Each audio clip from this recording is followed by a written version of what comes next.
திருப்பலி முன்னுரை.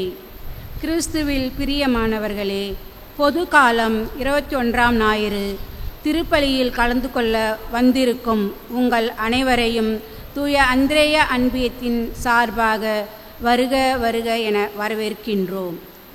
இறைவன் நமக்கு தரும் மீட்பை பெற்றுக்கொள்ள இடுக்கமான வாயில் வழியாக நுழைய நாம் முயல வேண்டும். இடுக்கமான வாயில் வழியே நுழைவது கடினம். ஆயினும் பயணிப்பது எளியது. ஏனெனில் அது இறைவனின் பாதை. ஆபத்துக்கள் குறைவு. அகலமான பாதையில் விபத்துக்களும் ஆபத்துக்களும் அதிகம்.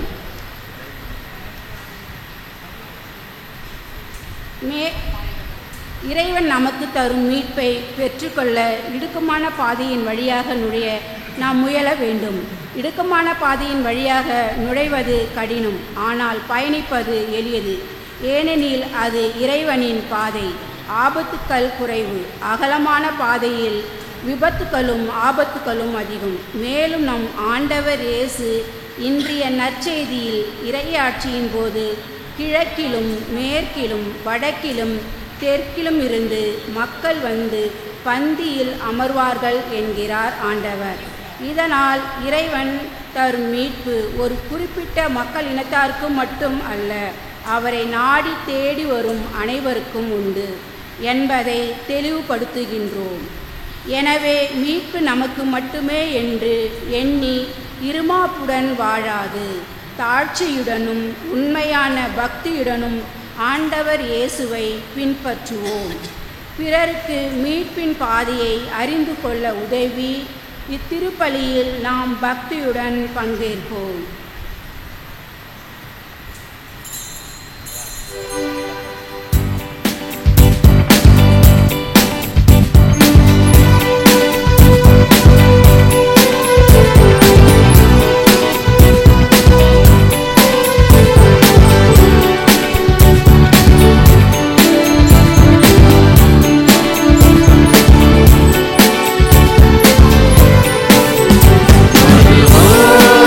Oh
இயேசுவில் பிரியமானவர்களே, இந்த நாளுடைய திருப்பலி கருத்துக்களை ஒப்பு கொடுத்து பொது கருத்தோடு நம்முடைய தனிப்பட்ட வேண்டுதல்களையும் ஒப்பு கொடுப்போம். இன்றைக்கு தங்களுடைய 52வது ஆண்டு பிறந்த நாளை கொண்டாடுகிற ஜான்சி ராணி அவளுக்கு சிறப்பான வாழ்த்துக்கள்.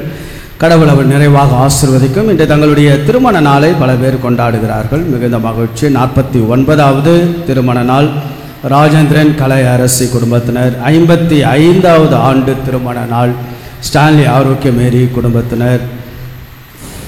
பிபி மணிமாறன் மகாலட்சுமி 5வது ஆண்டு திருமண நாள். ஸ்டீஃபன் அமுதா அவர்களும் திருமண நாள். ஆக இந்த திருமண நாளில் இறைவனுடைய திருமண குடும்ப வாழ்வை நிறைவாக ஆசீர்வதிக்கவும். மேலும் இந்த திருப்பலியானது இறைவன் செய்த நன்மைகளுக்கு நன்றியாக ஒப்புக்கொடுக்கிற Sam Jose for success in business, Jaya Santhakumar, Jerson Joseph, Rosemary, Soosai Adaikalam, Jessie Eliza Rani, Jayapathi Das குடும்பத்தினர், ஜான் ஃப்ரீடா ஜிவின்ஸ்டா அவர்களுடைய திருப்பலி நன்றி திருப்பலியாக ஒப்புக் கொடுக்கிறார்கள். மேலும் இந்த திருப்பலியானது ஆண்மலை பாட்சிக்காக ஜெய்சி பெத்லின், லூதுமேரி என்கிற Kasthuri, Kumari Joseph, Moses, B David, Rani Philomena, Gnanamani, Pushpam, Devadas,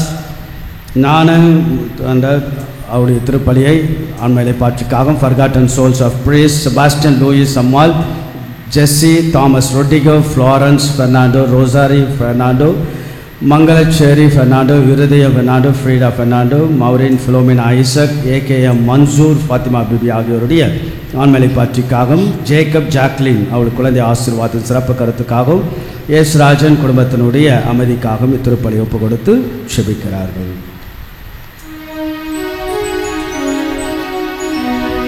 தந்தை மகன் தூயாவியாரின் பெயராலே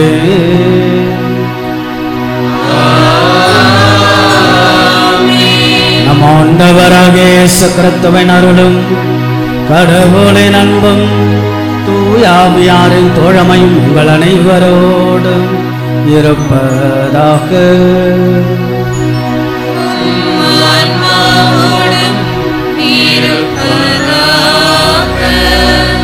இயேசுவில் பிரியமுள்ள பாசத்திற்குரிய இறை மக்களே, ஆண்டவன் சந்நிதி நம்முடைய வாழ்வில் நிம்மதி என்று கடவுளுக்கு நாம் நன்றி செலுத்த கடந்த வாரத்தில் இறைவன் செய்த நன்மைகளுக்கெல்லாம் நன்றியை சொல்லி நம்முடைய கிறிஸ்தவ வாழ்வை மீண்டும் ஒரு நாள் புதுப்பித்து கொண்டு மன நிறைவோடு நம்முடைய வாழ்வுக்கு நகர்ந்து செல்ல இடுக்கமான வாயில் வழியை நுழையுங்கள் என்ற ஒரு செய்தியை கடவுள் நமக்கு வழங்குகிறார். அது என்ன இடுக்கமான வாயில் வழி?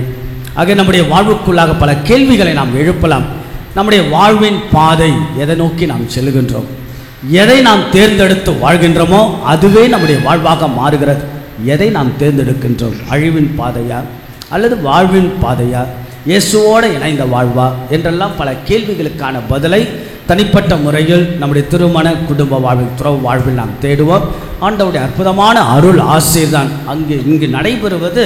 கடவுளுடைய அருள் ஆசி நாம் எந்த நிலையில் நாம் இருந்தாலும் வந்தாலும் ஆண்டவர் தன்னுடைய மன்னிப்பால் அருளால் ஆசீர்வாதத்தால் நிரப்பி மகிழ்வோடு மனநிறைவோடு அனுப்புகின்ற அந்த ஆண்டவனுக்கு நாம் நன்றி செலுத்தி திருப்பலியில் நாம் கலந்து கொள்வோம். கரங்கள் பொய்ப்போம், கண்களை மூடுவோம். இயேசு ஆண்டவருக்கு நன்றி. நாம் இருப்பதும் இயங்குவதும் ஓடுவதும் செயல்படுவதும் நகர்வதும் பேசுவதும் உரையாடுவதும் உறவாடுவதும் கடவுள் போட்ட பிச்சை. நன்றி நிறைந்த நெஞ்சத்தோடு தூய மறைபொருளை தகுந்த விதத்தில் ஒப்பு கொடுக்க தடைகளாக இருக்கக்கூடிய நம்முடைய பாவங்கள், குற்றங்கள், குறைகள், பலவீனங்களுக்காக மனமருந்தி மன்னிப்பு நாம் கேட்டு மன்றாடுவோம்.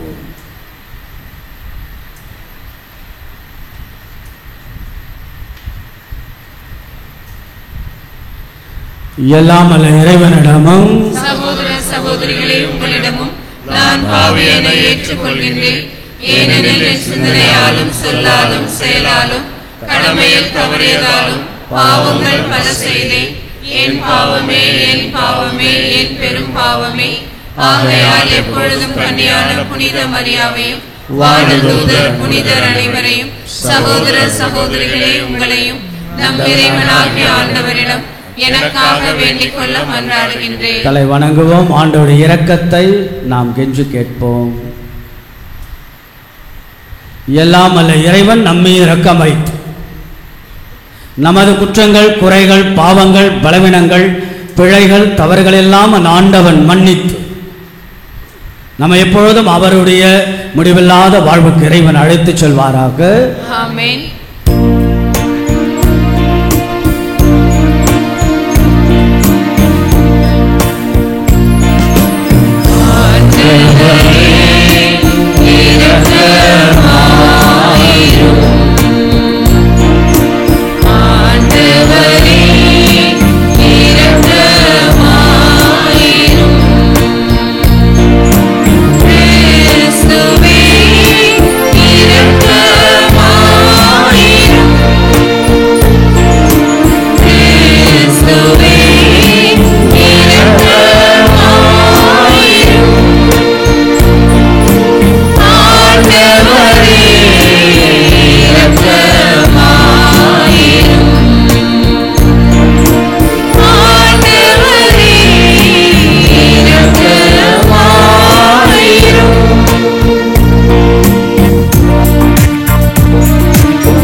ஜெபிப்போமாக.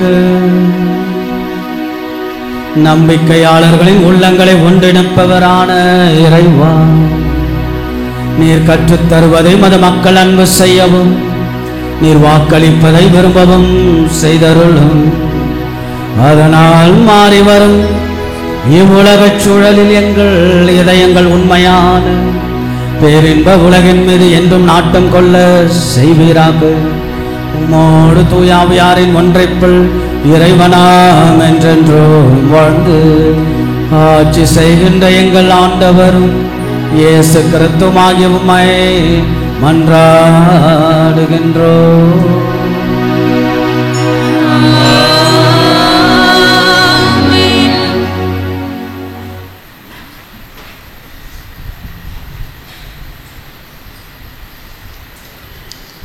முதல் வாசக முன்னுரை. இன்றைய முதல் வாசகத்தில் இஸ்ரேல் மக்களுக்கு புது வாழ்வை வாக்களிக்கும் இறைவன், அவரது மாட்சியை அறியாத பிற இனத்தாரும் இறைவனின் மாட்சியை காண்பார்கள் என்பதை இறைவாக்கினர் எசையா வழியாக எடுத்துரைக்கின்றார். இவ்வாறு கடவுளின் அன்பு அனைவருக்கும் உரியது என எடுத்துக்கும் இவ்வாசகத்திற்கு கவனமுடன் செவிமடுப்போம். இறைவாக்கினர் எசாயா நூலிலிருந்து வாசகம். அதிகாரம் 66, இறை வசனங்கள் 18 முதல் 21 முடிய. ஆண்டவர் கூறியது: மானிடர் அனைவரின் செயல்களையும் எண்ணங்களையும் நான் அறிவேன். பிற இனத்தார், பிற மொழியினர் அனைவரையும் நான் கூட்டி சேர்க்க வருவேன். அவர்களும் கூடி வந்து என் மாட்சியை காண்பார்கள். அவர்களிடையே ஓர் அடையாளத்தை நான் ஏற்படுத்துவேன். அவர்களுள் எஞ்சி இருப்போரை மக்களினத்தாரிடையே அனுப்பி வைப்பேன். அவர்கள் தர்சீசு, பூல், வில்வீரர் வாழும் லூது, தூபால், யாவான், தொலைவில் உள்ள தீவு நாடுகள் ஆகியவற்றிற்கு செல்வார்கள். இந்நாட்டினர் என் புகழ் பற்றி கேள்விப்படாதவர், என் மாட்சியை கண்டிராதவர். அவர்களும் என் மாட்சி பற்றி மக்களினத்தாருக்கு எடுத்துரைப்பார்கள். அவர்கள் உங்கள் உறவின் முறையார் அனைவரையும் அனைத்து மக்களினத்தாரிடையே இருந்து ஆண்டவருக்கு அளிக்கும் படையலாக கொண்டு சேர்ப்பார்கள். இஸ்ரேல் மக்கள் தூய களம் ஒன்றில் உணவு படையலை ஆண்டவரின் கோயிலுக்கு எடுத்து வருவது போல் அவர்களை குதிரைகள், தேர்கள், பல்லக்குகள், கழுதைகள், ஒட்டகங்கள் ஆகியவற்றின் மேல் ஏற்றி எருசலேமில் உள்ள என் திருமலைக்கு அழைத்து வருவார்கள் என்கிறார் ஆண்டவர். மேலும் அவர்களுள் சிலரை குருக்களாகவும் லேவியராகவும் நியமிப்பேன் என்கிறார் ஆண்டவர். ஆண்டவரின் அருள்வாக்கு. இறைவனுக்கு நன்றி.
இரண்டாம் வாசகம் முன்னுரை.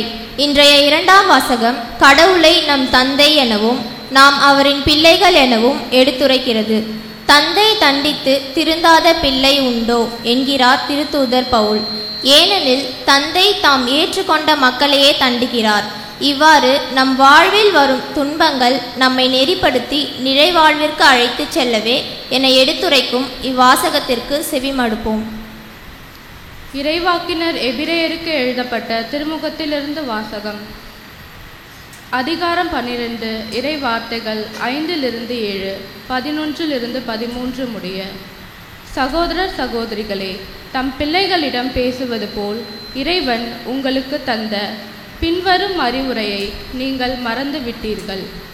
பிள்ளாய், ஆண்டவர் உன்னை கண்டித்து திருத்துவதை வேண்டாம் என தள்ளிவிடாதே. அவர் கண்டிக்கும் போது தளர்ந்து போகாதே. தந்தை தாம் ஏற்றுக்கொண்ட மக்களை தண்டிக்கிறார். ஆண்டவர் தாம் யாரிடம் அன்பு கொண்டிருக்கிறாரோ அவர்களை கண்டிக்கிறார். திருத்தப்படுவதற்காக துன்பங்களை தாங்கிக் கொள்ளுங்கள்.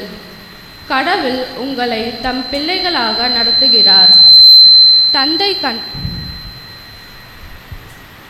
தந்தை கண்டித்து திருந்தாத பிள்ளை உண்டோ? இவ்வாறு திருத்தப்படுவது இப்போது மகிழ்ச்சிக்குரியதாய் இராமல் துயரத்திற்குரியதாகவே தோன்றும். ஆனால் பின்னர் இவ்வாறு பயிற்சி பெற்றவர்கள் அமைதியையும் நேர்மையான வாழ்வையும் பயனாக பெறுவர். எனவே தளர்ந்து போன கைகளை திடப்படுத்துங்கள், தள்ளாடும் முழங்கால்களை உறுதிப்படுத்துங்கள். நீங்கள் நேர்மையான பாதையில் நடந்து செல்லுங்கள். அப்போதுதான் ஊனமாய் போன கால் மூட்டு பிசகாமல் குணமடையும். ஆண்டவர் வழங்கும் அருள்வாக்கு. இறைவனுக்கு நன்றி.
ஆண்டவர் உங்களோடு இருப்பாராக.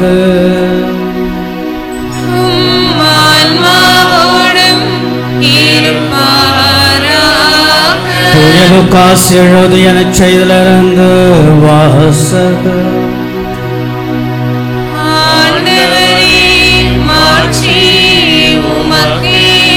அதிகாரம் 13, இறை வார்த்தைகள் 22-30 முடிய.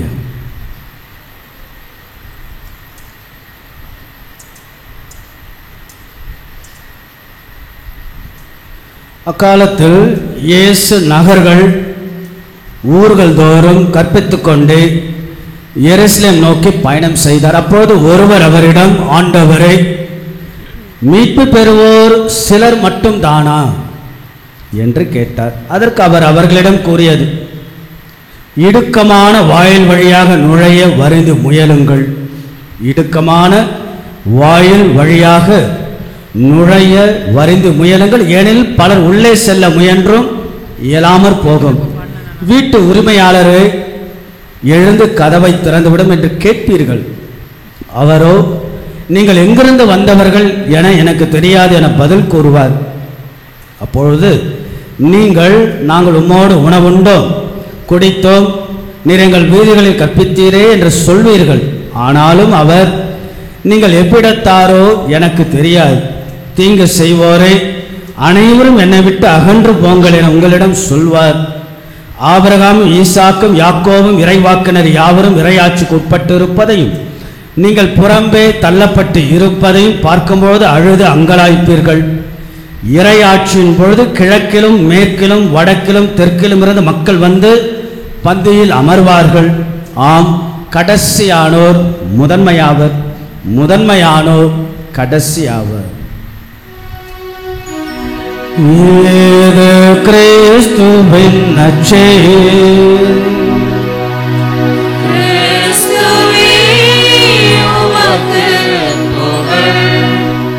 இயேசுவில் பிரியமுள்ள பாசத்திற்குரிய இறை மக்களே, வார வாரம் ஆறா வாரம் என்ற அந்த மனநிலையில் பல்வேறு நிலைகள், பல்வேறு சூழல்களில், பல்வேறு விதங்களில் நாம் நம்முடைய குடும்ப வாழ்வு பல ஏற்றங்கள், பல மாற்றங்கள், பல மேடுகள், பல பள்ளங்கள், பல கனவுகள், பல லட்சியங்கள், பல கற்பனைகள், பலவிதமான சூழல்களில் நாம் வருகின்ற போது நிச்சயமாக நம்முடைய வாழ்வு ஒரு ஆறாவாரமாக மகிழ்வாக மனநிறைவோடு முழுமையாக செழிப்பானதாக செழுமையானதாக கடவுள் மாற்றதான் ஒவ்வொரு நாளும் நம்மை அழைக்கிறார்.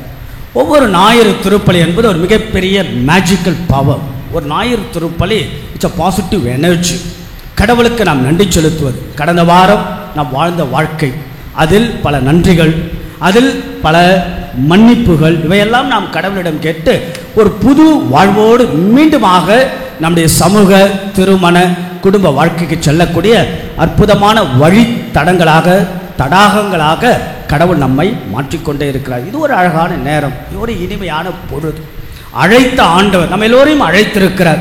அழைத்த ஆண்டவர் அக்கறையோடு படைத்திருக்கிறார். நம்ம எல்லோரையும் படைத்த கடவுள் பராமரிக்கிறார். இந்த உலகத்தில் நம்ம எல்லோரையும் வைத்திருக்கிறார். மரத்தை வைத்த கடவுள் தண்ணீர் ஊற்றிக்கொண்டே இருப்பார். ஆகவே நம்முடைய வாழ்வெல்லாம் பல சிரமங்கள் இருந்தாலும் சிரமங்கள் மத்தியில் தான் சிகரத்தை தொட முடியும்.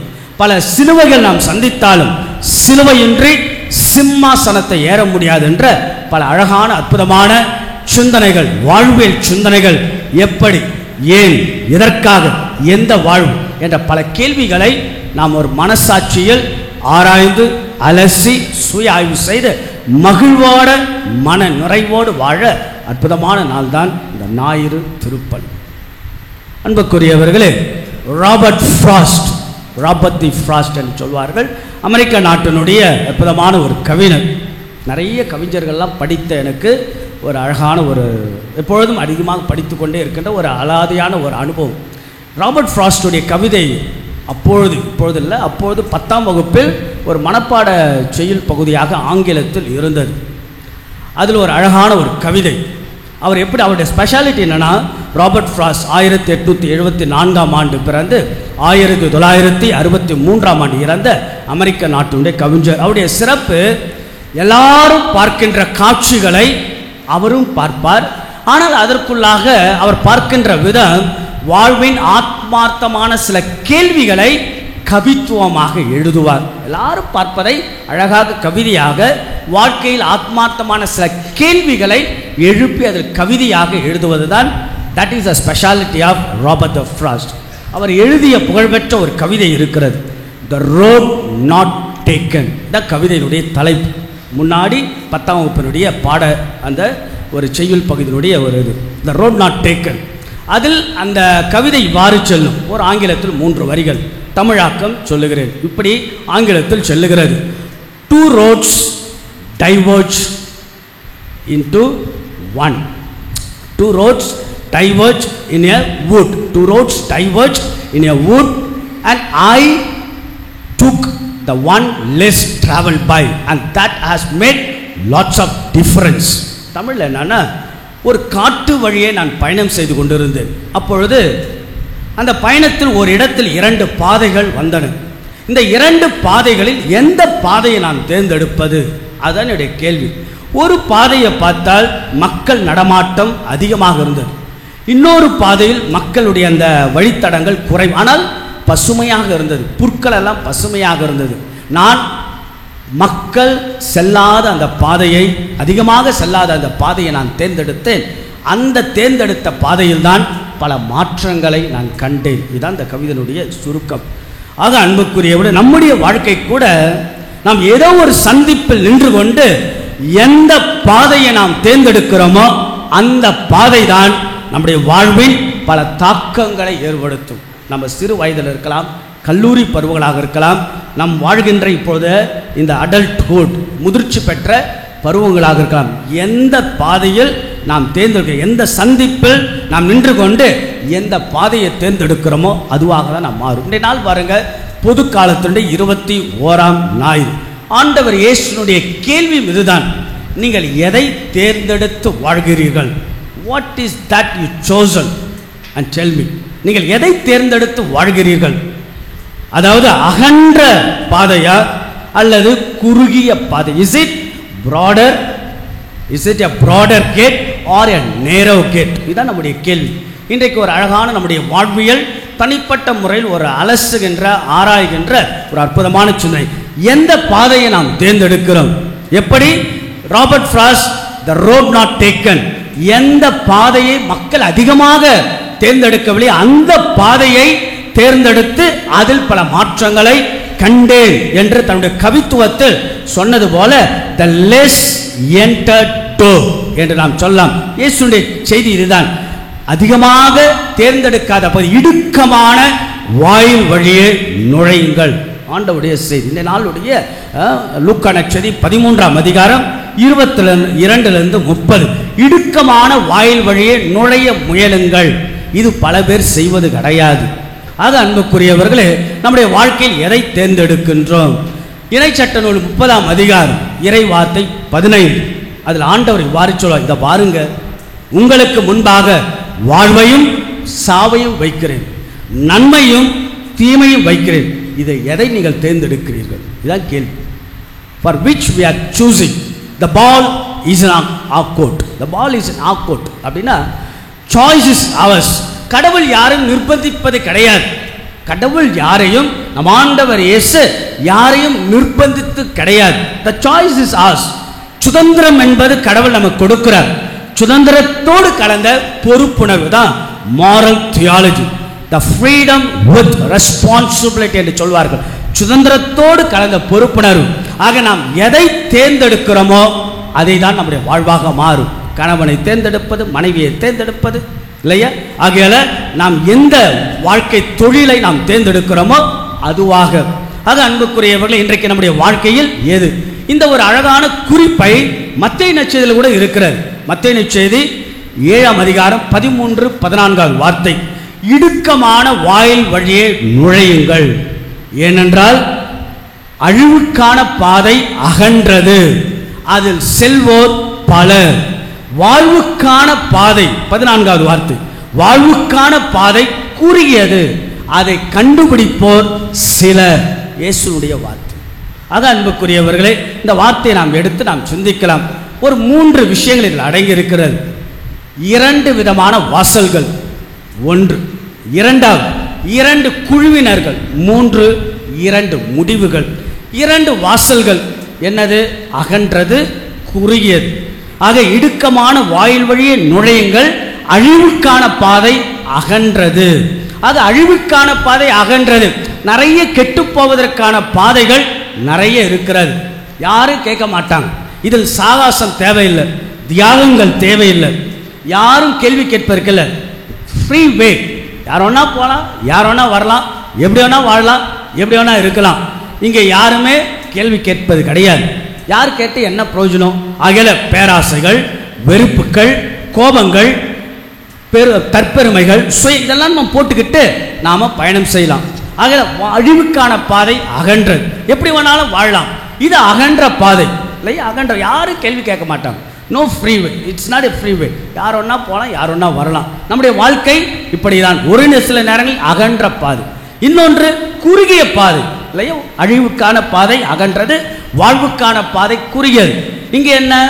மிக மிக கவனமாக இருப்பது. ஏனென்றால் சிலுவையின் பாதை, இட்ஸ் எ கிராஸ். இது சிலுவையின் வாசல். இது சாதாரணம் அல்ல. இங்கே தியாகம் தேவை. வாழ்வுக்கான பாதை குறுகியது என்றால் தியாகங்கள் தேவை, சில சாகசங்கள் தேவை, கீழ்ப்படிதல் தேவை, தாழ்ச்சி தேவை, பொறுப்பு தேவை, சிரமங்கள் இருக்கும், சிலுவைகள் வரும், மன அழுத்தங்கள் வரும், மன வலிகள் வரும், அவமானம் வரும், காயங்கள் வரும். எப்படி ஆண்டவர் சொல்கிறார் இல்லையா, அதாவது 16ஆம் அதிகாரம் மத்தேயு நற்செய்தி, தன்னலத்தை துறந்து சிலுவையை சுமந்து கொண்டு என் பின்னாடி வாங்க. அப்போ வாழ்வுக்கான பாதை குறுகியது, அழிவுக்கான பாதை அகன்றது. நம் அழிந்து போவதற்கு நிறைய விஷயங்கள், ஆனால் வாழ்ந்து காட்டுவதற்கு சில பாதைகள் குறுகியது. இது ஒரு சிந்தனை. இதில் 2 குழுவினர். அழிவுக்கான பாதையை தேர்ந்தெடுப்போர் பல பேர் தேர்ந்தெடுப்பது அழிவுக்கான பாதை. கேட்பார் இல்லை.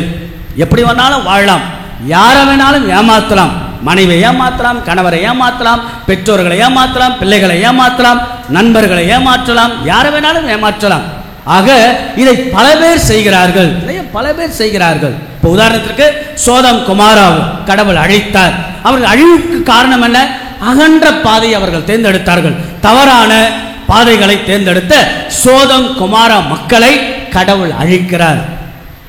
தொடக்க நூல் 18ஆம் அதிகாரம். அடுத்து ஒரு சிலர் தான் வாழ்வுக்கான பாதையை தேர்ந்தெடுக்கிறார்கள். உதாரணத்துக்கு நோவா.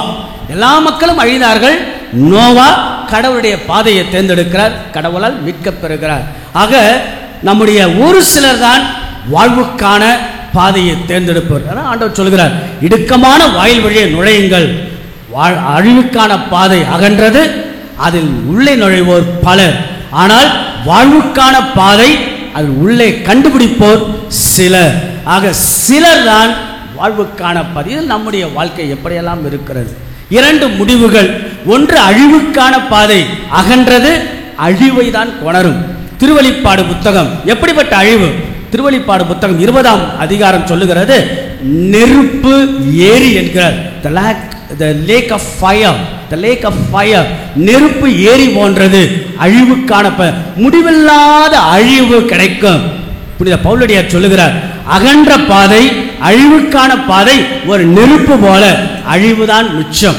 ஆனால் வாழ்வுக்கான பாதை என்பது ஆண்டவர் ரொம்ப அழகாக சொல்லுகிறார். யோவான் நற்செய்தி 10:10, நான் ஆடுகள் வாழ்வை பெறும் பொருட்டு நிறைவாக வந்தேன், அதை கொடுக்கவே வந்தேன்.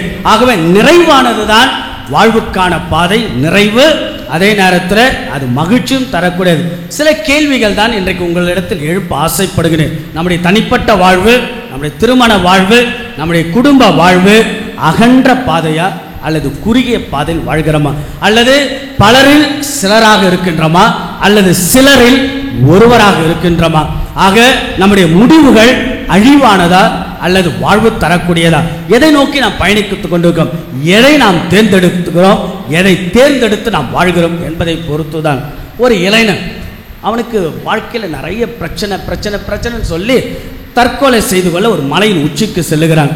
அந்த சமயத்தில் ஒரு பெரியவர் வருகிறார். என்னப்பா உன் பிரச்சனை? எனக்கு நிறைய பிரச்சனை சார், நான் எதை தொட்டாலும் தோல்வி, நான் பெரிய தொழிலதிபர், என் தொழிலெல்லாம் நாசமாக போயிடுச்சு, எதை தொட்டாலும் நான் தோல்வி, அதெல்லாம் தற்கொலை செய்து கொள்ள போகிறேன். அவர் சொல்கிறார், தற்கொலை செய்து கொள்வதற்கு முன்பாக நான் சொல்வதை ஒன்று செய்வாயா? சொல்லுங்க. இங்கே பாருங்க, இங்கிருந்து பெரிய காடு இருக்கு, இந்த காட்டை நீ 1 வாரம் சுற்றி வா, பிறகு நீ தற்கொலை செய்து கொள்ளலாம்.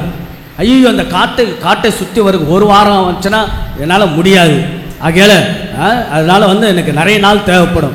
பிறகு சரி, நீங்கள் சொல்கிறபடி நான் செய்கிறேன். போய் காட்டை சுற்றி ஒரே நாளில் வந்துடுறான். அப்போ கேட்குறாரு, எப்படி நீ ஒரே நாளில் வந்துட்டேன்னு?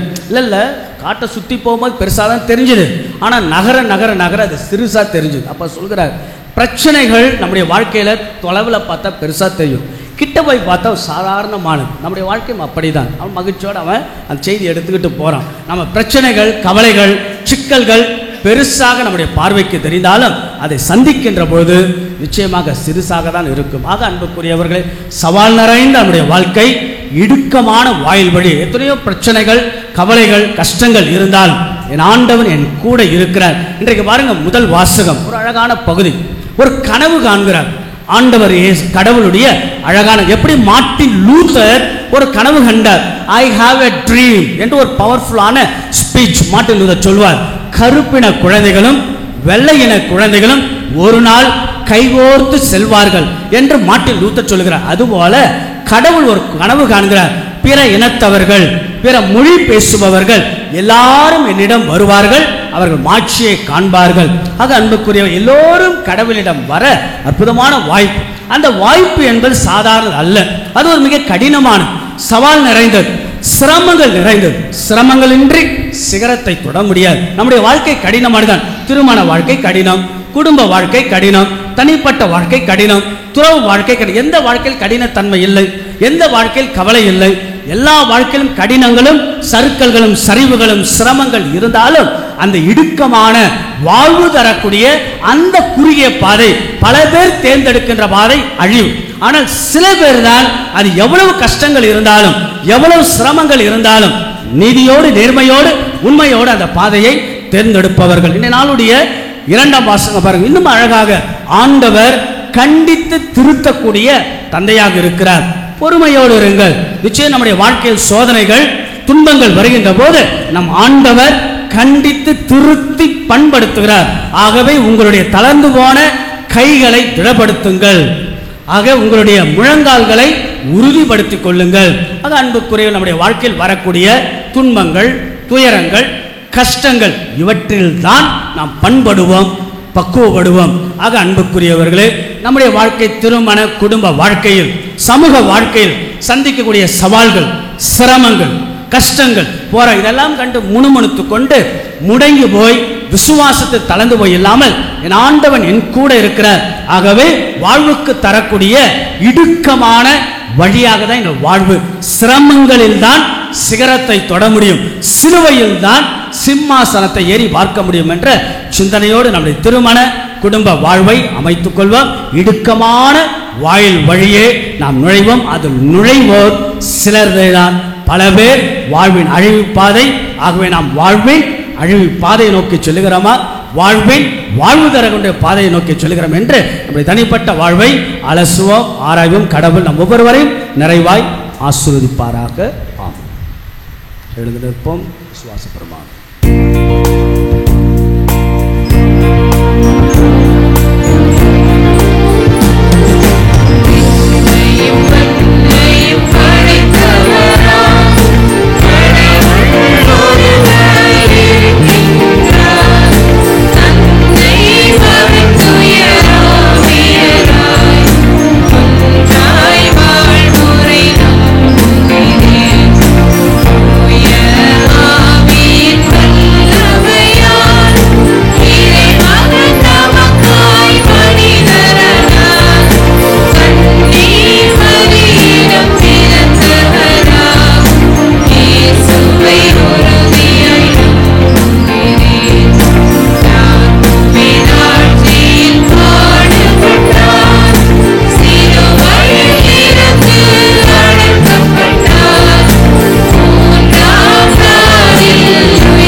எந்த பாதையை நாம் தேர்ந்தெடுக்கிறோம், எதை தேர்ந்தெடுக்கிறோமோ அதுவாகவே நம்முடைய வாழ்வு மாறுகிறது.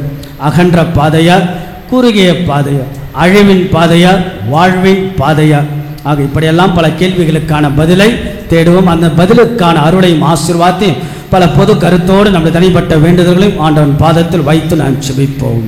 உங்கள் பதில்: ஆண்டவரே எங்கள் மன்றாட்டை கேட்டருளும். ஆண்டவரே எங்கள் மன்றாட்டை கேட்டருளும்.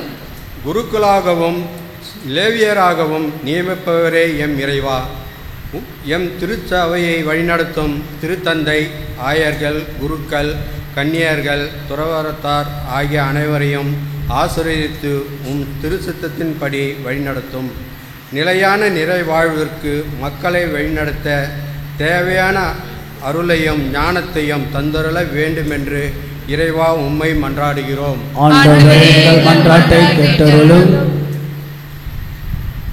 வழிநடத்துபவரே எம் இறைவா, எம் நாட்டை ஆளும் தலைவர்கள் மக்களை துன்புறுத்தாத திட்டங்களை செயல்படுத்தவும் இயற்கையையும் விவசாயத்தையும் சீர்படுத்த தேவையான நடவடிக்கைகளை மேற்கொள்ளவும் தேவையான ஞானத்தையும் அறிவையும் தந்தருள வேண்டுமென்று இறைவா உம்மை மன்றாடுகின்றோம்.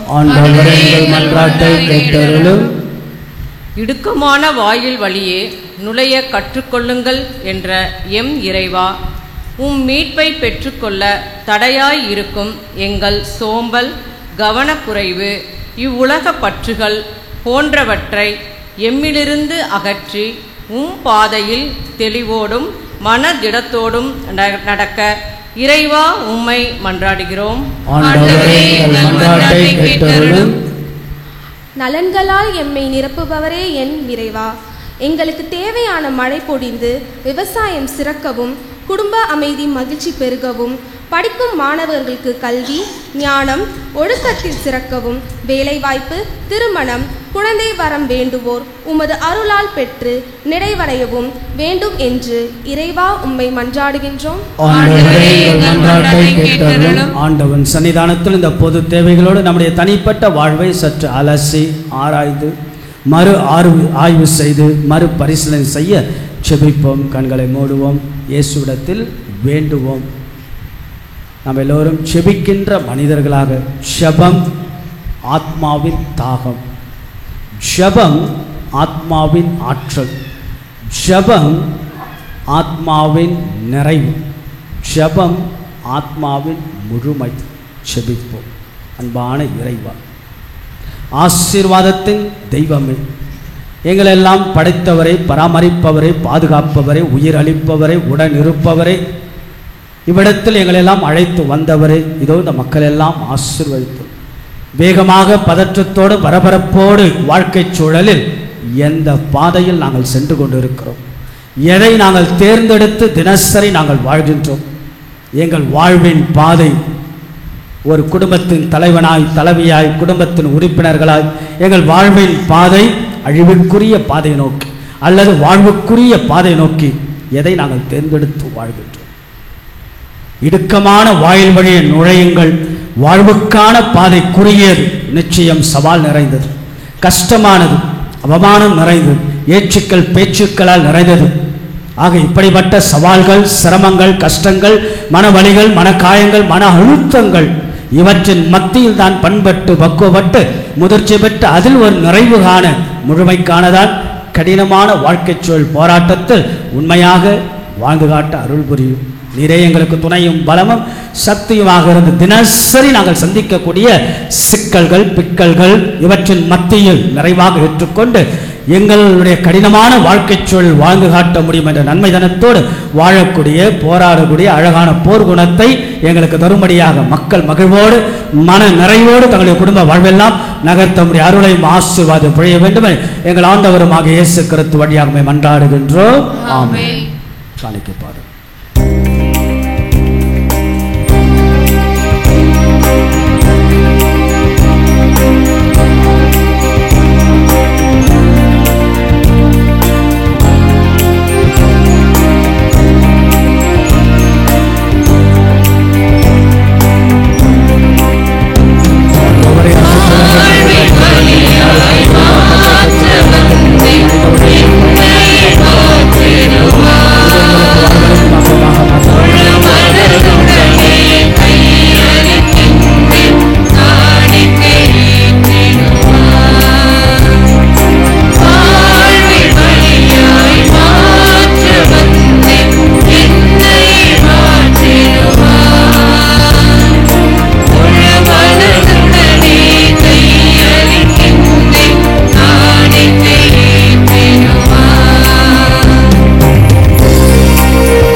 சகோதர சகோதரிகளை நாம் எல்லோரும் இணைந்து ஆண்டவன் சன்னிதானத்தில் கடவுளுக்கு நாம் நன்றி செலுத்தி நம்முடைய வாழ்வெல்லாம் கடினமான வாழ்க்கையின் சூழலில்தான் செழுமையான முழுமையான வாழ்க்கையின் நகர்ந்து செல்ல போதுமான அருளையும் ஆசீர்வாதத்தையும் ஆற்றலையும் கேட்டு கையளிக்கக்கூடிய ஆண்டவர் இயேசுனுடைய அற்புதமான இந்த திருப்பலி எல்லாம் வல்ல தந்தையாக இறைவனுக்கு ஏற்றதாகும்படி ஜெபியுங்கள். ஆண்டவர் தமது பேரின் புகழ்ச்சிக்காகவும் மாட்சிக்காகவும் நமது நன்மைக்காகவும் புனித திரு அவை அனைத்து நலனுக்காகவும் உமது கையிலிருந்து பலியை ஏற்றுக்கொள்வாராக. எல்லாம் வல்ல இறைவா, ஒரே ஒரு முறை ஒப்பு கொடுக்கப்பட்ட இந்த பலியினால் உமக்கென மக்களை சொந்தமாக்கி கொண்டீரே. உமது திறவையிலும் எங்கள் குடும்ப வாழ்விலும் ஒற்றுமையும் அமைதியும் ஆகிய கோடைகளை எங்களுக்கு கனிவுடன் அருள்வீராக. எங்கள் ஆண்டவராகிய இயேசு கிறிஸ்து வழியாக உம்மை மன்றாடுகின்றோம்.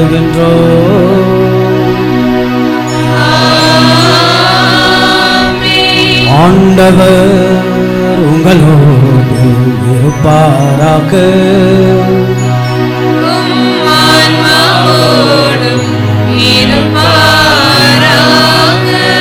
எங்களை மேலே எழுப்புங்கள்.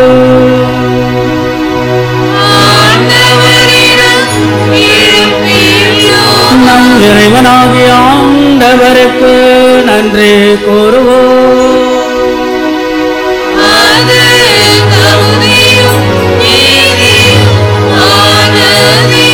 ஆண்டவரே தூயவரான தந்தை என்றும் அல்ல எல்லாம் அல்ல இறைவா, எங்கள் ஆண்டவராகிய கிறிஸ்து வழியாக என்னாலும் எவ்விடத்திலும் நாங்களும் மக்கள் நன்றி செலுத்துவது மெய்யாகவே தகுதியும் நீதியும் எங்கள் கடமையும் மீட்புக்குரிய செயலுமா. ஏனெனில் கிறிஸ்து பிறந்த முன்னைய பாவ நிலையிலிருந்து மனிதரை புதுப்பித்தார், பாடுபட்டு எங்கள் பாவங்கள் எல்லாம் அழித்தார், இறந்தோரிடமிருந்து உயிர்த்தெழுந்த ஒரு நிலை வாழ்வுக்கு வழிவகுத்தார். தந்தையே, அவர் மீண்டும் முன்னேறி வந்து விண்ணக கதவுகளை திறந்து வைத்தார். ஆகவே வானக தூதர்கள் அரியணைச்சோர் ஆட்சி புரிவோராகிய அனைவரோடும் சேர்ந்து நீர் எங்கள் வாழ்வில் செய்கின்ற செய்ய போகின்ற எல்லா நன்மைகளுக்கும் நன்றியை செலுத்துமை ஒரே குரலாய் புகழ்ந்தேத்தி பாடுவதாவது.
இவ்வாறு எங்கள் ஆண்டவர் இயேசு கிறிஸ்துவின் உடலும் இரத்தமுமாக எங்களுக்கு மாறுவனவாக.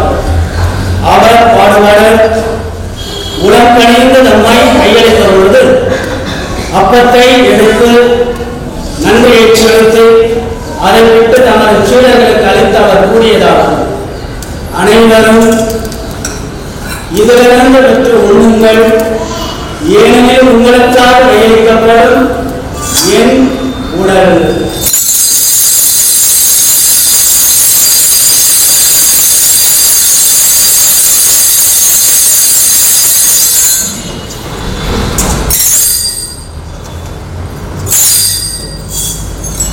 அவ்வண்ணமே இரவு விருந்தை அருந்திய பின் கிண்ணத்தையும் எடுத்து மீண்டும் மக்கள் நினைவோடு தங்கள் சீடர்களுக்கு அளித்து அவர் கூறியதாகும், அனைவரும் இதிலிருந்து பெற்று பருகுங்கள், ஏனெனில் இது புதிய நிலையான உடன்படிக்கைக்குரிய இரத்தத்தின் கிண்ணம். இது பாவ மன்னிப்புக்கென்று உங்களுக்காகவும் பலருக்காகவும் சிந்தப்படும். இதை என் நினைவாக செய்யுங்கள்.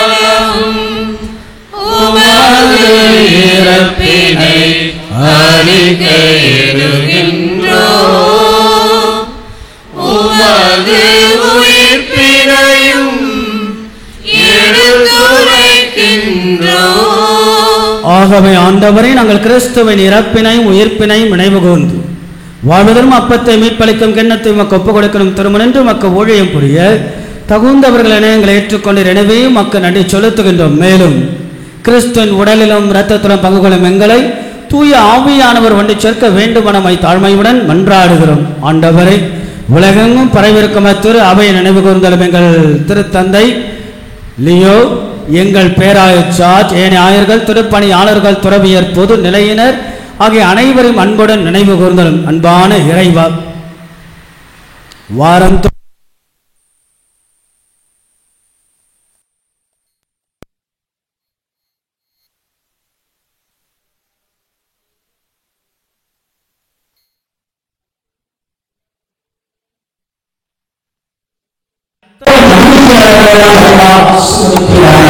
அனைத்து ஆத்துமாக்களுக்காக ஒப்பு கொடுக்கப்படக்கூடிய அனைத்து ஆத்துமாக்கள் மேலும், யாரும் நினையாத ஆத்துமாக்கள், உத்தரக்கஸ்தல ஆத்துமாக்கள் மேல் உடைய அளவு கடந்த இரக்கத்தை நித்திய இலைப்பாற்றி இந்த ஆத்துமாக்களுக்கு அளிக்கும்படியாக உம்மை வேண்டுகிறோம். உயிர்த்தெழும் எதிர்நோக்குடன் துயில் கொள்ளும் எங்கள் சகோதர சகோதரிகளும் இறந்தோர் அனைவரையும் இரக்கத்துடன் நினைவு கொண்டு திருமுக ஒளியினுள் ஏற்றலும். எங்கள் அனைவர் மீதும் இரக்கமாயிரும். கடவுளின் கண்ணி தாயான புனித மரியாள், அவருடைய கணவரான புனித சூசையப்பர், புனித திருத்தூதர்கள், இவ்வுலகில் மக்கள் உகந்தவராய் இறந்தோர் ஆகிய புனிதர் அனைவருடனும் நாங்கள் நிலை வாழ்வில் பங்கு கொள்ளும் தகுதியை பெற்று திருமகன் இயேசு கிறிஸ்து வழியாகவே புகழ்ந்தெத்தும் வரமருள உம்மை மன்றாடுகின்றோம். இவர் வழியாக இவரோடு இவர்கள் எல்லாம் வல்ல இறைவனாகிய தந்தையே, தூயாவியாரின் ஒன்றைப்பள் எல்லா புகழும் ஆட்சியும் என்றென்றும் உமக்கு உரியதே.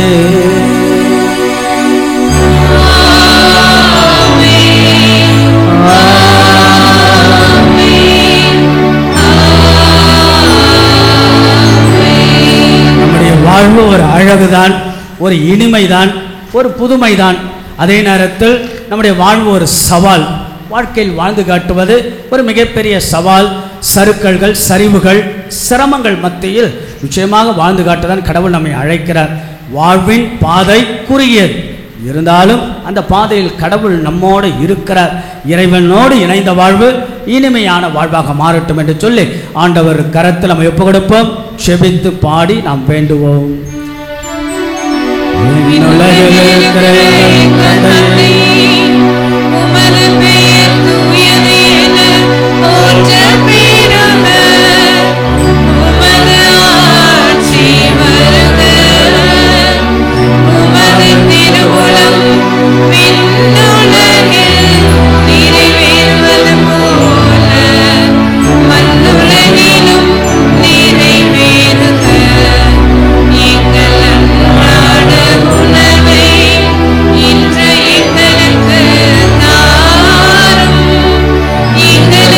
எதிராக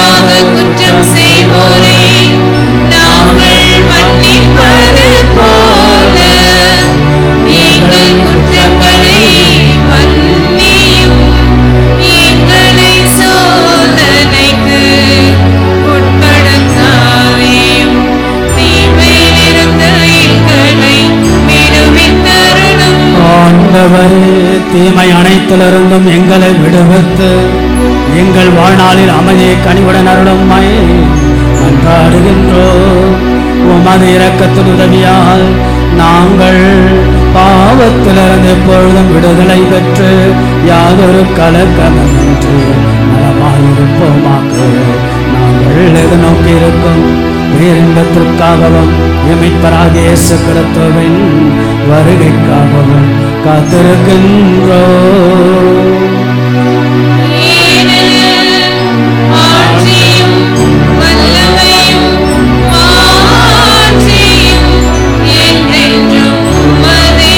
ஆண்டவராகிய இயேசு கிறிஸ்துவே, அமைதி உங்களுக்கு விட்டுச் செல்கின்றேன், என் அமைதியை உங்களுக்கு அளிக்கின்றேன் என்று திருத்துதலுக்கெல்லாம் மொழிந்தீரே. எங்களது குற்றங்கள், குறைகள், பலவீனங்கள், சுயநலங்கள், நம்பிக்கையின்மைகள் இவையெல்லாம் ஆண்டவரை மன்னித்து உம்முடைய பெருந்தன்மையான அருளோடும் ஆசீர்வாதத்தோடும் எங்கள் திருமண குடும்ப வாழ்வெல்லாம் ஆசீர்வதிக்க வேண்டும் என்று திருவலம் கொண்டீராக.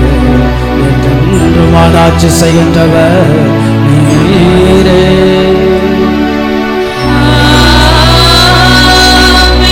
ஆண்டவருடைய அமைதி என்னாலும் உங்கள் அனைவரோடும் இருப்பதாக.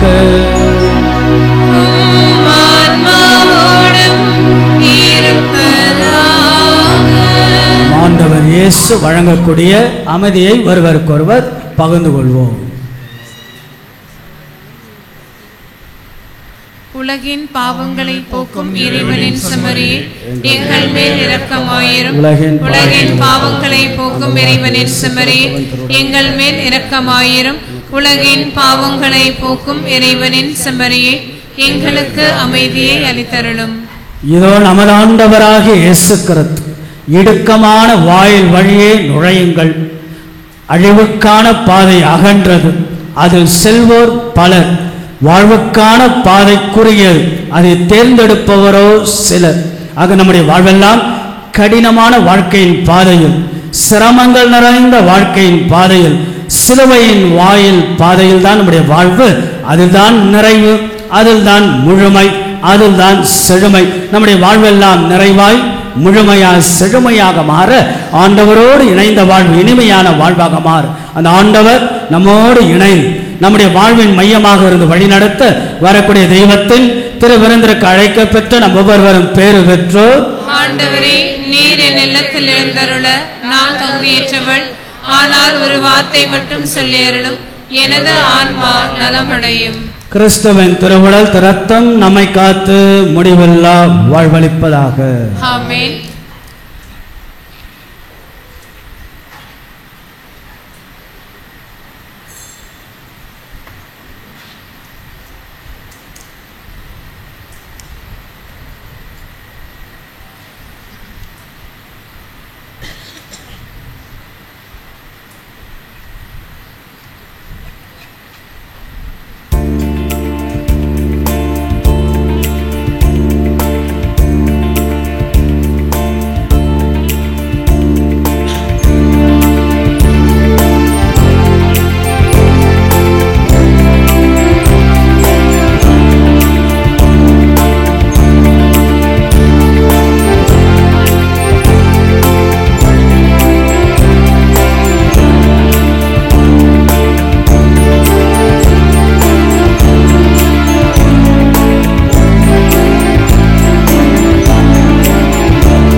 ஜெபம்.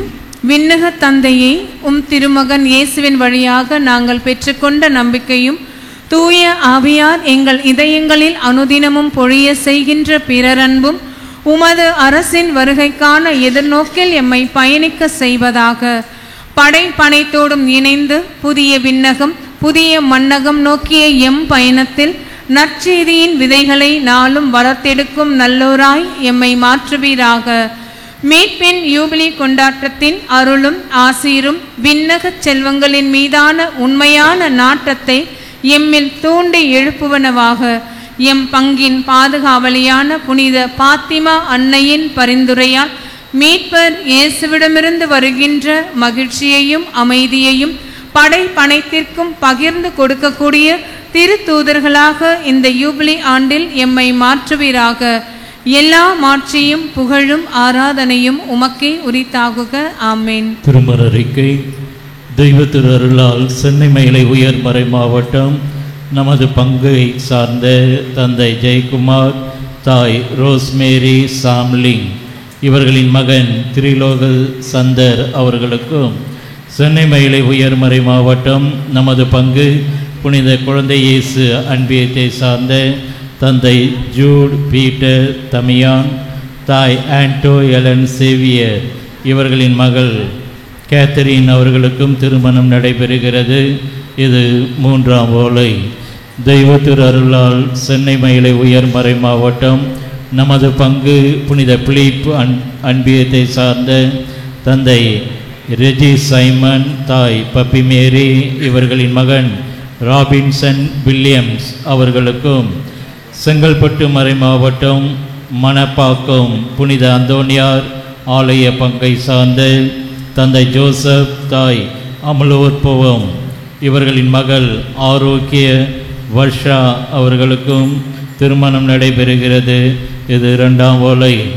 தெய்வ திரு அருளால் சென்னை மயிலை உயர்மறை மாவட்டம் நமது பங்கு புனித ரெஜினா அன்பியத்தை சார்ந்த தந்தை அமலன் ரோட்ரிகோ, தாய் கிறிஸ்டி பெர்னாண்டோ இவர்களின் மகன் ஆண்டனி டெரோசன் அவர்களுக்கும், சென்னை மயிலை உயர்மறை மாவட்டம் நமது பங்கு புனித பிரிட்டோ அன்பியத்தை சார்ந்த தந்தை சகாய வின்சியூஸ் அமலன், தாய் ஆஷா லொரைட்டா இவர்களின் மகள் மேரி ஆனி அவர்களுக்கும் திருமணம் நடைபெறுகிறது.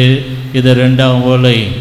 தெய்வ திரு அருளால் சென்னை மயிலை உயர்மறை மாவட்டம் MH காலனி விண்ணேற்பு ஆலய பங்கை சார்ந்த தந்தை ஆர் ராசையா, தாய் ஆண்டனி அருள் இவர்களின் மகன் நிர்மல் ஆண்டனி அவர்களுக்கும், சென்னை மயிலை உயர்மறை மாவட்டம் நமது பங்கு புனித அம்புரோஸ் அன்பியத்தை சார்ந்த தந்தை டென்னிஸ் பிரான்சிஸ், தாய் பியூலா கேத்தரின் இவர்களின் மகள் ஆலிஸ் குளோரியா அவர்களுக்கும் திருமணம் நடைபெறுகிறது.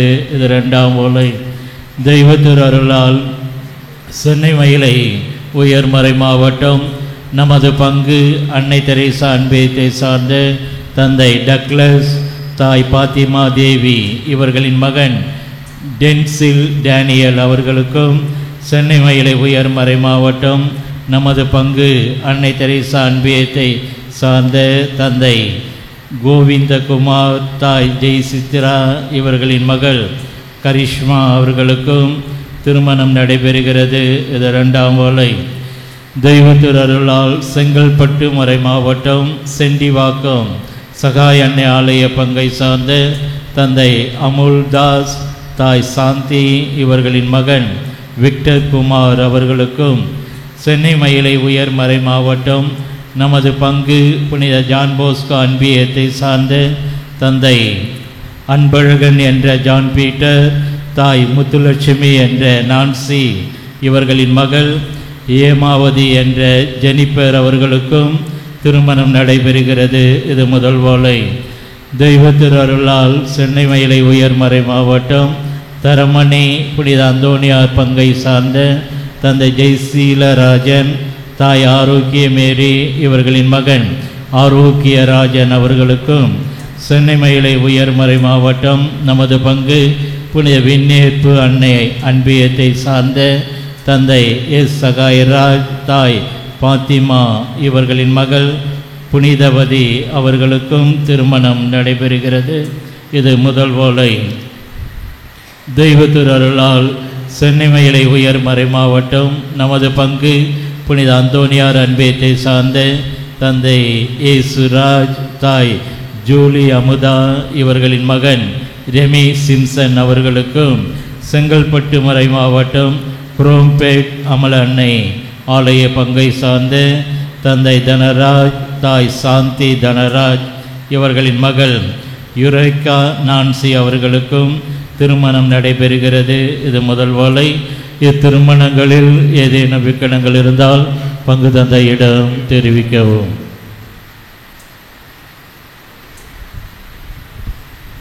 திருமண ஓலை வாசிக்கிறது எவ்வளோ கஷ்டம்னா அதை வாழ்ந்து காட்டுறது எவ்வளோ பெரிய கஷ்டம். விட்டால் வாசினே போயின்னு இருப்போம் போல் நம்ம. அதில் இருந்தாலும் மகிழ்ச்சி. நிறைய திருமணங்கள் நம்முடைய பங்கில் நடைபெறுவது கூடுதலான மகிழ்ச்சி. திருமண குடும்ப வாழ்வு ஒரு அழகு, ஒரு அற்புதம். திருமணம் என்பது it is not act of man. இது ஒரு மனிதனுடைய செயல் அல்ல, கடவுளுடைய செயல், காட்ஸ் பிளான். அதனால தான் ஆணும் பெண்ணுமாக கடவுள் அழகாக படைக்கிறார். ஆக புதிய வாழ்க்கை தொடங்குபவர்கள், வாழ்ந்து கொண்டு இருப்பவர்களா சிறப்பான வாழ்த்துக்கள். ஒன்று மட்டும் நீங்கள் ஞாபகம் வைத்துக் கொள்ளுங்கள், டிஸ்பாரிட்டி ஆஃப் கல்ட் மேரேஜ். ஏற்கனவே நான் சொல்லியிருக்கேன். டிஸ்பாரிட்டி ஆஃப் கல்ட் மேரேஜ்னா என்ன? அதாவது கத்தோலிக்கராக இருப்பார்கள், நான் கேத்தலிக் நான் கிறிஸ்டியன் பார்ட்டியை திருமணம் செய்வார்கள். அது ரொம்ப ரொம்ப தவிர்க்கணும். சென்னை நகர்ப்புறத்தில் இன்றைக்கு அதிகமாகிறது. இன்றைக்கு நிறைய, அதாவது ஒரு பார்ட்டி கிறிஸ்தவங்க, இன்னொரு பார்ட்டி நான் கிறிஸ்டியன்ஸ். ஆகையால் அது என்ன ஆகும்? ப்ராக்டிக்கலாக மிகப்பெரிய கஷ்டம். ப்ராக்டிக்கலாக திருமண வாழ்க்கையை நான் கூட இருந்து பார்க்குறேன். நிறைய கல்யாணம், உதாரணத்துக்கு நானே ஒரு 800 கல்யாணங்கிட்ட நானே பண்ணி வச்சுருப்பேன். இப்போ நிறைய விஷயங்கள் நான் பார்க்குறேன். ஆகையில் டிஸ்பாரிட்டி ஆஃப் கல்ட் மாதிரி அதிகமாகுது. ஏன்னா பிள்ளைங்க என்ன செய்கிறாங்க, தங்களுடைய அந்த அன்பை பரிமாறுவதற்கு முன்பாக நாம் யார், நம்ம கத்தோலிக்க விசுவாசம், நம்முடைய பாரம்பரியம், நம்முடைய கிறிஸ்துவ வாழ்வு, அதை மறந்துடுறாங்க. இப்போது லேட்டஸ்ட்டாக ஒரு 5-6 வருடங்களாக நடைபெறக்கூடிய நிகழ்வு நம்முடைய பங்கிலே பார்த்தா இந்த டிஸ்பாரிட்டி ஆஃப் கல்ட் மேரேஜில் நிறைய திருச்சபை, இது பவுலடியாருடைய பவுலின் ப்ரிவிலேஜ் என்று சொல்வார்கள். திருச்சபை என்ன சொல்கிறது? ஒரு கத்தோலிக்க ஆன்மாவை காப்பாற்ற இந்த மேரேஜ் ப்ரொவிஷனை திருச்சபை வழங்குகிறது. அதை நாம் அட்வான்டேஜாக எடுத்து, அது பெற்றோர்களுடைய தவறான சொல்ல மாட்டேன். இன்றைக்கி இருக்கக்கூடிய பெற்றோர்கள் கொஞ்சம் பிள்ளைகளை உங்கள் கட்டுப்பாட்டில் வைத்து, குறிப்பாக அந்த ஏஜ் வரும்போது பிள்ளைகளுக்கு நீங்கள் இது நம்ம கிறிஸ்துவண்டா, நம்ம கத்தோலிக்க பாரம்பரியம் ஆக ஒரு மகளிடத்தில் நீங்கள் சொல்ல வேண்டும். இதெல்லாம் வீடுகள் சொல்லி வாழ பழகுங்கள் என்று அன்போடு கேட்டு. இப்படி தான் ஒரு பையன் ஸ்கூல் முடிச்சுட்டு வரான், அப்பா திட்டுறார், அம்மா கிட்ட எங்கே போயிட்டு வரான்னு தெரியுமா, எங்கே போயிட்டு வரான்னு தெரியுமா, எங்கே தான் போயிட்டு வரான், எங்கே தாங்க போயிட்டு வரான், சினிமாவுக்கு போயிட்டு வரான், படிக்கிற வயசில் சினிமாவுக்கு போயிட்டு வரான் அப்படின்னு திட்டி முடிச்சிட்டாங்க. நைட்டு தூங்கும் போது அம்மா, அவன் சினிமாவுக்கு போனவன் உங்களுக்கு எப்படி தெரியும், அந்த சினிமாவுக்கு நானும் போனேன்னு அப்படின்னு. இந்த அம்மா நல்ல வேலை கல்ல நான் போனதா யாரும் பார்க்கலன்னு. குடும்பம் விளங்குமா? கணவன் மனைவி அப்பா அம்மா பிள்ளைங்க எல்லாரும் சேர்ந்து அழகாக வாழணும். அது ஒரு மிகப்பெரிய சவால். அதில் சூப்பராக அற்புதமான இந்த நாளில் திருமண குடும்ப வாழ்வை வாழுங்கள் என்று அன்போடு வாழ்த்துக்கிறேன். வாய்ப்பு கிடைக்கிறது. ஏன்னா திருமணத்தை பற்றி, குடும்பத்தை பற்றி அதிகமாக சொல்லிக் கொடுக்கிறேன் நம்முடைய எதிர்கால குருக்களுக்கு, நம்முடைய தமிழக குருக்களுக்கு குருவாகின்ற பயிற்சிகளுக்கு நான் தான் வகுப்பு எடுக்கின்றேன். அதில் இதோடைய நுவான்சஸ், இதோடைய அழகான திருமண குடும்பத்தை பற்றி சொல்லிக் கொடுக்க என்னுடைய கடமை, பங்கில் அதை பேச வேண்டியது என்னுடைய பொறுப்பும் கூட. இன்றைக்கு முதல் திருமண ஓலை வாசித்தவர்களுக்கு வாழ்த்துக்கள் சொல்வோம். ஜான் பாஸ்கோ அன்பிய மணமகள் ஹேமாவதி, தந்தை திரு அன்பழகன், தாய் முத்துலட்சுமி எங்கே இருக்கிறாங்க? எழுந்து நில்லுங்க. அன்பழகன் ஜான் பீட்டர் அவர்களுக்கு ஒரு சிறப்பான ஒரு கரவொலி எழுப்பி ஒரு வாழ்த்துக்களை சொல்லி அவருடைய திருமண வாய்ப்பை நாம் தொடங்கி வைப்போம். வாழ்த்துக்கள். நன்றாக வாழ முயற்சிடுங்கள். விண்ணேற்ப அன்னை அன்பு மணமகள் புனிதாவதி, எங்க அந்த புனிதாவதி தந்தை சகாயராஜ், தாய் பாத்திமா எங்கே இருக்கார்? தந்தை எங்கே போனார்? தந்தை அங்கே போயிட்டாரா? ஒன்றா இருக்கணும். ஆகையில் மிகுந்த மகிழ்ச்சி. ஆகையில் அவர்களுக்கு ஒரு வாழ்த்துக்கள். கொஞ்சம் பார்த்துமா நல்லபடியாக வாழ்ந்து காட்ட உங்களை அன்போடு வாழ்த்துகின்றேன். கடவுளை எழுப்பி அவருக்கு ஒரு வாழ்த்துக்களை நாம் தெரிவிப்போம். God bless you. அடுத்ததாக அந்தோனியர் அன்பியம் மணமகன் ரெமி சிம்சன், எங்கே இருக்கார் ரெமி சிம்சன்? எஸ், ரெமி சிம்சன், தந்தை ஜேசுராய், தாய் ஜூலி அமுதா. ஆகையால் அவர்களுக்கும் ஒரு சிறப்பான ஒரு வாழ்த்துக்கள். கடவுளை எழுப்பி வாழ்த்துக்களை தெரிவிப்போம். முதல் திருமண வாழை வாசித்து உங்களை அதிகாரபூர்வமாக பங்கு அழைத்து தொடங்கி வைக்கின்றோம். சிறப்பாக அமையட்டும். God bless you. தேங்க்யூ. இன்று பொதுக்காலம் 21ஆம் ஞாயிறு. இன்றைய ஞாயிறு திருப்பலியை சிறப்பித்தவர்கள் 7:30 மணி திருப்பலி சிறப்பித்தவர்கள் இப்படி அன்துறைய அன்பியத்தை சார்ந்த குடும்பங்கள் சிறப்பான வாழ்த்துக்கள். கரவலை எழுப்பி நம்முடைய வாழ்த்துக்களை அவளுக்கு நாம் சொல்லுவோம். ஆகவே அன்புக்குரியவர்களை தொடர்ந்து அந்த வாய்ப்புகள் அன்பிய வாரியாக ஒப்புக் கொடுக்கின்ற போது சிறப்பாக செய்யுங்கள் என்று உங்கள் அன்போடு வாழ்த்துகின்றேன். அடுத்த வாரம் வருகின்ற வாரம் புனித பெஞ்சமின் அன்பியத்தை சார்ந்த குடும்பங்கள் சிறப்பிப்பார்கள். இந்த வாரத்தினுடைய புனிதர்கள் நாளைக்கு புதன்கிழமை 27ஆம் தேதி புனித மோனிகாவுடைய விழா. யார் இந்த மோனிகா தெரியுமா? யார் அந்த மோனிகா? புனித அகஸ்தினாருடைய அம்மா. ஆகவே புனித அகஸ்தினார் முதல் வாழ்க்கை தாறுமாறாக இருந்தது. ஆனால் அம்மாவுடைய ஜெபம் கண்ணீரோடு ஜெபித்து ஜெபித்து ஜெபித்து மகன் மனமாறி பெரிய புனிதராக ஆக அந்த தாயினுடைய நிச்சயமாக ஒரு தாயின் கண்ணீர், ஒரு அபலை பெண்ணின் கண்ணீர், ஒரு விதவையின் கண்ணீர், ஒரு கைம்பெண்ணின் கண்ணீர், ஒரு பெண்ணின் கண்ணீரை கடவுள் கேட்பார். மோனிகாவுடைய அழகான உதாரணம். அன்றைய நாள் மோனிகா புனித இடத்தில் நாம் ஜெபிப்போம். 29ஆம் தேதி வெள்ளிக்கிழமை புனித திருமுழுக்கு யோவானுடைய பாடுகள் நினைவு. 30ஆம் தேதி புனித யூப்ரசியாவுடைய நினைவு. கடந்த வார ஞாயிறு காணிக்கை 73,490. சில அறிவிப்புகள் மட்டும். குடும்ப அட்டை பங்கு குடும்ப கையேடு கொடுத்து கொண்டிருக்கிற பல பேர் வாங்கி கொண்டிருக்கிறார்கள். வாங்காதவர்கள் அன்பிய பொறுப்பாளர் வழியாக உங்களுக்கு அறிவிப்பு வரும், பெற்றுக்கொள்ள உங்கள் அன்போடு கேட்டுக்கொள்கிறேன். உறுதி பூசுதல் கொடுக்க விரும்புபவர்கள் பெயர்களை பதிவு செய்து கொள்ளுங்கள். எத்தனை பெயர்கள் வருகிறது என்பதை பொறுத்து வகுப்புகளை நாம் தயார் செய்வதற்கு உதவியாக இருக்கும். 29ஆம் தேதி என்னது ஒரு நம்முடைய தமிழக சூழலில் ஒரு அழகான ஒரு அற்புதமான விழா. சிற்றாலயங்கள், சிறு சிறு கெபிகள், பேராலயங்கள் எல்லாம் மாதாவுக்கு கொடி ஏற்றுவார்கள். கொடி ஏன் ஏற்றுறன்றதை பல பேர் மறந்துட்டாங்க. கொடி ஏன் ஏற்றுறோம்? மாதாவுக்கு ஏன் கொடி? செப்டம்பர் 8ஆம் தேதி அன்னையின் பிறந்த நாள். அந்த பிறந்த நாளுக்கான தயாரிப்பு தான் கொடி. ஆகவே நம்முடைய நாகப்பட்டினம் வேளாங்கண்ணி, பெசநகர் வேளாங்கண்ணி, வாடிப்பட்டி திருத்தலம், பல திருத்தலங்களில் இந்த விழா ரொம்ப வெகு சிறப்பாக இருக்கும். அன்னையினுடைய அரவணைப்பிலும் ஆசீர்வாதத்திலும் வளர்வோம். அன்னையின் விபத்திலாக வாய்ப்பு கிடைக்கின்ற போது அன்னையின் திருத்தலங்களுக்கெல்லாம் செல்லுங்கள் என்று அன்போடு கேட்டுக்கொள்கின்றேன். தாஸ்புரம் நமக்கு ஒரு சிற்றாலயம் கிளைப்பங்கு, அதனுடைய திருவிழா வருகின்ற 29ஆம் தேதி வெள்ளிக்கிழமை கொடியேற்றி நாம் தொடங்கி வைப்போம் என்பதை அன்புடன் நினைவுறுத்துகின்றோம். பெசநகருக்கு பல பேர் செல்ல விருப்பம் நடைபாதையாக சொல்வீர்கள். ஆகிய 29 மதியம் 2 மணிக்கு ஜெபித்து மந்திரித்து உங்களை வழி அனுப்புவோம். ஆக யாரெல்லாம் பெசநகருக்கு வழிபாதையாக செல்கிறீர்களோ அவர்கள் பங்கு ஆலயத்திற்கு வரலாம். 2 மணிக்கு மந்திரித்து அனுப்பப்படும். அதே போல் உங்களுடைய திருமண வெள்ளி விழா, பொன் விழாக்கள் எல்லாரும் சேர்ந்து நாம் கொண்டாடுவோம். ஆகையால் உங்களுடைய வெள்ளி விழா, பொன் விழாக்கள் இருந்தால் அதனுடைய பெயர்களை, உங்கள் புகைப்படங்களை தாருங்கள். உங்களுக்கு வாழ்த்துக்கள் சொல்லி உங்கள் வெள்ளி விழாவை, திருமண வாழ்வை கொண்டாடுங்கள் என்று அன்போடு உங்களை வாழ்த்துகின்றேன்.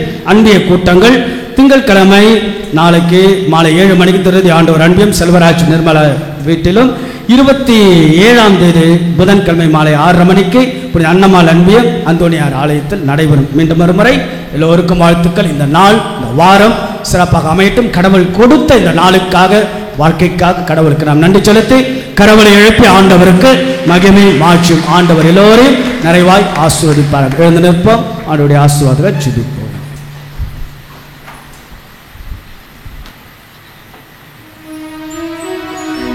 ஜெபிப்போமாக.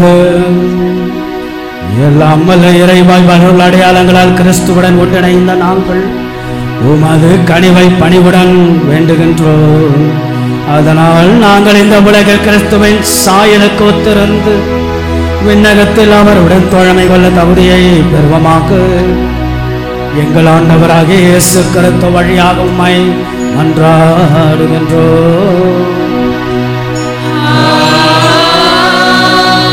ஆண்டவர் உங்களோடு இருப்பாராக.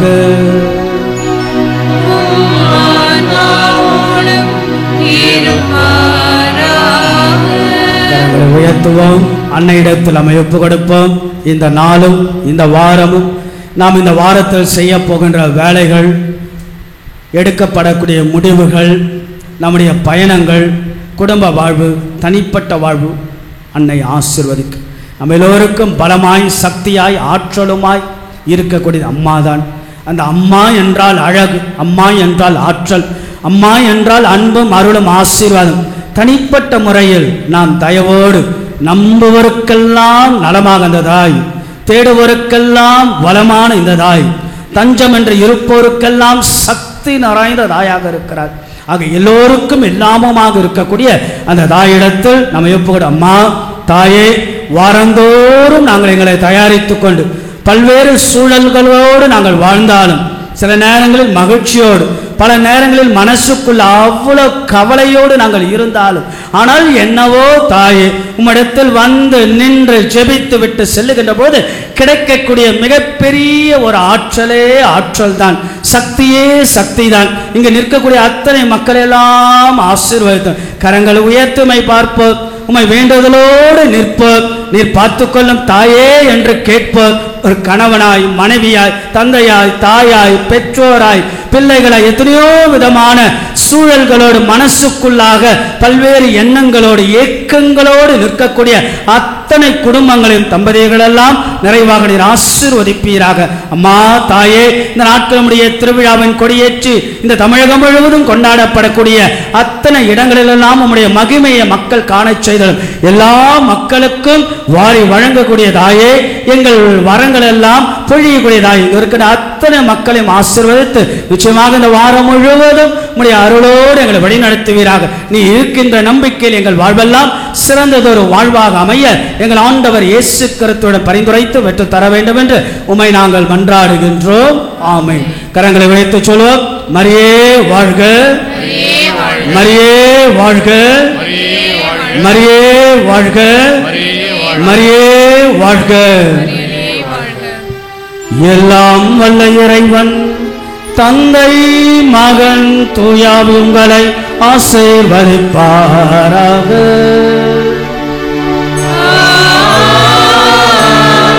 இயேசுவின் அருளையும் அன்னையாம் தேவத்தாயினுடைய ஆசிரை பெற்றவர்களாய் சென்று வாழுங்கள். திருப்பலி நிறைவேறிற்று.